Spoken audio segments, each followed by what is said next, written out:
Hello friends, welcome to my channel it's cookery. দেখে বুঝতেই পারছো আজকে আমরা কি ট্রাই করতে চলেছি নতুন। তো চলো শুরু করা যাক আর শেয়ার করা যাক সবথেকে ইজি পদ্ধতি পিৎজা বানানোর। তো তো ফ্রাইং প্যানে আমরা ফার্স্ট ভেজিসগুলো তোমাদের ইচ্ছে মতো রঙ বেরঙের ভেজি দিয়ে ফার্স্ট নাড়াচাড়া একটু করে নেবে, উইদাউট অয়েলি করবে যাতে ভেজিসগুলো একটু ক্রিস্পি থাকে। তারপর আমরা দিচ্ছি একটু মাশরুম আর কর্ন, যাতে আমাদের পিৎজাতে আরও বেশি ফ্লেভার আসে আর এটা খেতে আরও বেশি ভালো লাগে। তো এটা নাড়াচাড়া হয়ে গেলে আমরা নিয়ে নেবো পিৎজা ডো আর তার মধ্যে ভালো করে মাখিয়ে নেবো পিৎজা পাস্তা সস, আর তার সাথে মিওনিজ তো থাকছেই।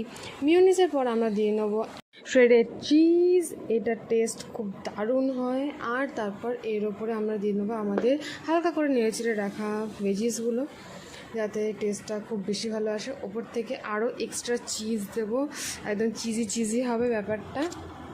এরপরে আমরা এই সুন্দর পিৎজাটাকে নিয়ে চলে যাবো আমাদের ফ্রাইং প্যানে কিছুক্ষণ রেখে ঢাকা দিয়ে হালকা আঁচে গরম করে নিলেই একদম গরমাগরম পিৎজা তৈরি হয়ে যাবে। বিশ্বাস করো, এটা দারুণ আর খুব চিজি।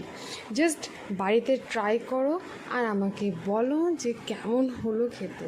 সত্যি বলছি, এটা খুবই দারুণ লাগবে। Like, subscribe and share. Bye bye.